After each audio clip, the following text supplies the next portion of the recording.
Well, you might not like it when I say this, but if you're too preparation dependent with your speech, you cannot be a great speaker. You cannot be that excellent communicator who speaks unprepared, almost flawlessly. Well, in life, there are several chances where we have to go in and speak off the cuff. There's just too many chances compared to the times when you can come prepared to the scene. The times when you can have some back-end preparation, those can be counted on your fingers. Like, for example, an interview or a meeting or a presentation. But even at these events, people who are spontaneous with their speech take a topic at random and they can do some impromptu speaking, do much better than those who aren't able to be spontaneous with their speaking. Spontaneity is something that you absolutely need in order to become an excellent communicator. Well, the problem is not being able to speak on a topic on the spot. So if I throw a random topic at you, the most simple topic, maybe like, a primary school level topic at you, and I just ask you to give me a small speech of 1 or 2 minutes on the topic without preparation, your mind just goes blank and you start rambling. This is the first response of your brain. They start rambling because, you hit the panic button and your brain does not know what to do. It starts shutting down and it's like, okay, this is the end of the world for me. And the person, they're able to see everything that's happening with you. And honestly speaking, you do not come across as the most confident person just rambling about things. Rambling, which is followed by mumbling, which is followed by whispering ultimately. And then your voice completely falters. But in this video, we're going to talk about a method that I've been using for many years because I'm going to tell you something about myself. I'm an English teacher who gives lessons to people from around the world. I meet new people from different cultures every single day, like 3 or 4 times in a day. And so I cannot just map out every word that will come out of my mouth in my lessons, but also this is my job. This is what I do for work. So I have to be the best at what I do. How do I manage it all? There is a device which is self-devised, and I call it, I'm not going to keep you hanging, I call it the FRE method. Only you have 1 E instead of 2 because this is going to be simple yet the most effective method to speak on any topic at random. So F here stands for feel, how you feel about something. I'm going to give you some demonstration, truly show you how it is done with some examples. But let's move on to R. R is for relatable, how to show some relatedness with the topic on hand, and you see how easily your thoughts will flow.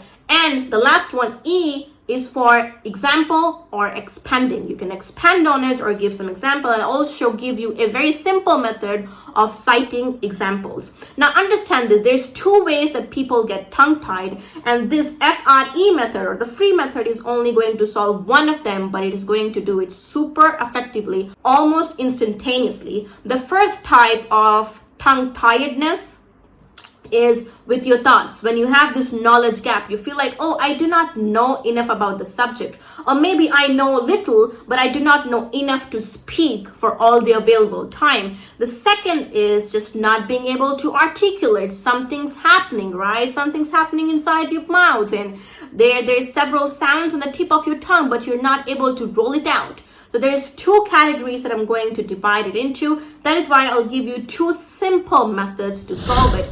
So the FRE method is going to help you articulate your thoughts on any subject, no matter how random it is, and organize your thoughts in a more engaging way for the listener. So here's what you're going to do. F stands for feel, and we're going to take the topic of public speaking, and I'll demonstrate how it is done. So when I hear the word public speaking, what is the first reaction of my brain? What are the first thoughts that spring in my mind? For me, it reminds me of my childhood, and so I can say public speaking used to scare me as a child. My hands and legs would be shaking, standing in front of the audience, holding that sheet in my hand, and I would not know how to complete my sentences. That is actually the natural reaction that I have. Now, a quick tip, if you try to be a bit honest at the start of the conversation, at the start of your speech, it is actually going to help you a lot. And some people are just scared about being too honest in a conversation. I want you to get rid of that fear because it is invalid in today's time.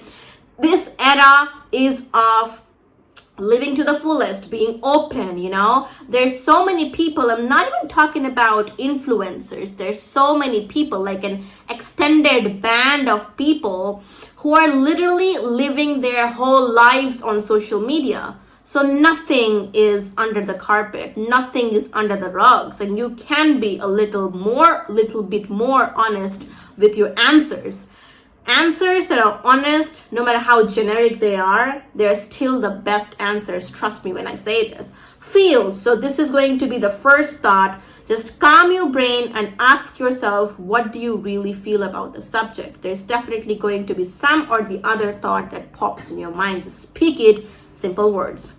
Second one is relatable. How are you able to relate to the subject or topic at hand?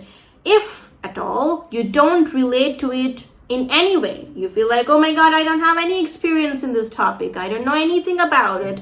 The best answer is to say the same things, that I don't have any personal experience discussing or living this particular thing. And so, I might be able to give an example of a friend or of a family member who has some relatedness to the subject. That'd be a great way of completing the second point. But if you are able to think of some kind of relatedness, then definitely try to put it out. For example, public speaking.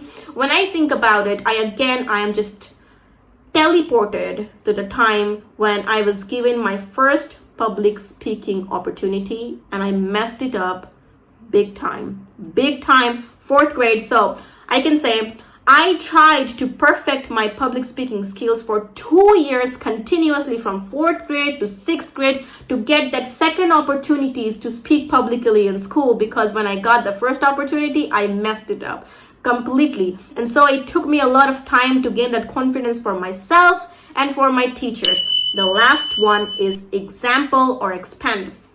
If you want to keep going, no problem. But if you want to end it, throw an example into the mix, and that is the best way to end it. And I personally prefer it to be a bit data-based. Now, when I say data-based, don't be scared, because we're not all going to be, researching the most accurate data point or citing the best statistics from the best universities or theses or anything like that. It is going to be super generic. Just keep it relatable again. For example, I can say most people in the world fear public speaking. I'm going to give you a better example about how to use numbers to end your chat, like the window of your chat, because it is a conversation. You have to take turns. I was talking to the husband of one of my students, and we're talking about ancient Greek, Macedonia, talking about Alexander the Great, and there the topic of his death came up because Alexander died very early. Yeah, he died super young.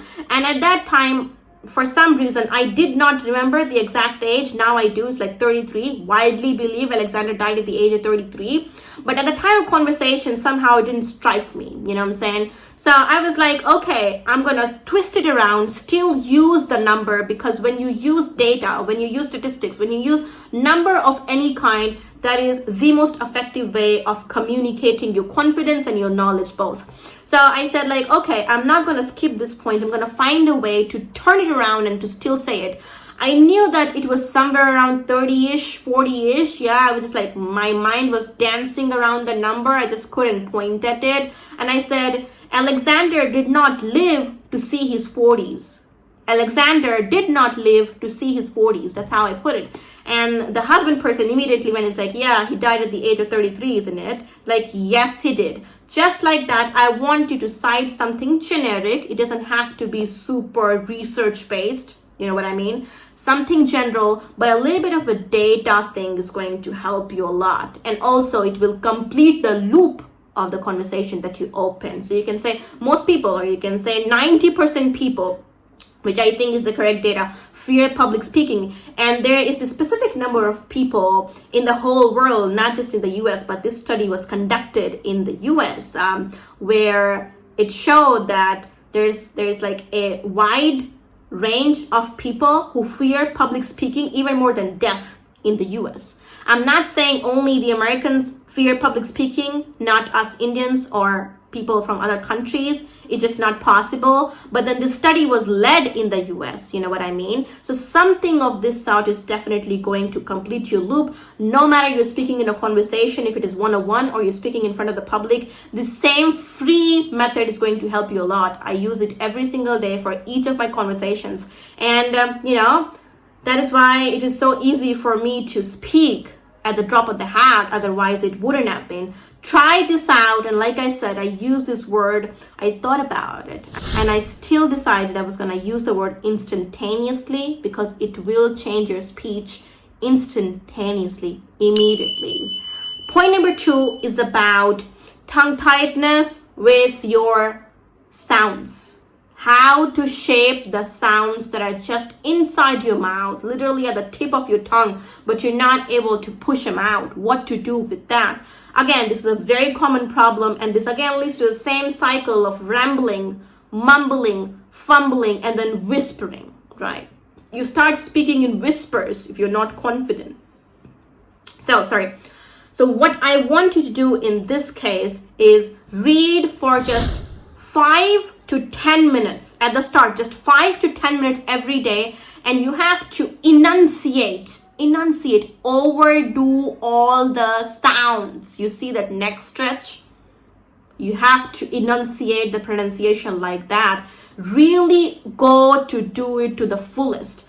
Each word that you're reading in the book, it has to be pronounced fully. Don't miss out any syllables. Do it every single day for just 5 to 10 minutes, maybe 15 minutes if you have the time and the interest. But it has to be done continuously. It has to be done on a daily basis. Otherwise, it might not show any effect, or it might not show permanent effects as you're looking to gain. So what you want to do is pick a book, read each word. If you want, you can point to it. I'm a personal fan of having a pencil while reading so that I can line under each sentence that I'm reading and also take a good look at the spellings.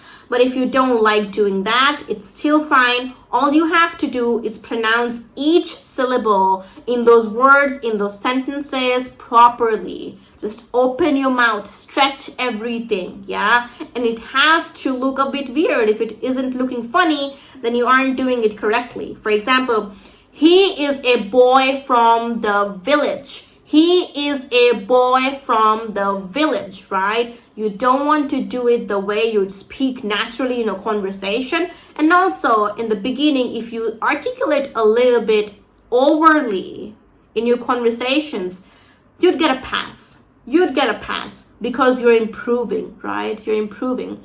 Just 2 methods to get rid of this problem of articulation, whether it is related to your knowledge or with your sounds. The FRE methods to get rid of the fear of not being able to speak impromptu, and the reading method to just upgrade your skills of shaping those sounds in a conversation. So you do not get tongue-tied in a conversation just because you did not know how to match the sounds, or you did not know how to speak one word after the other.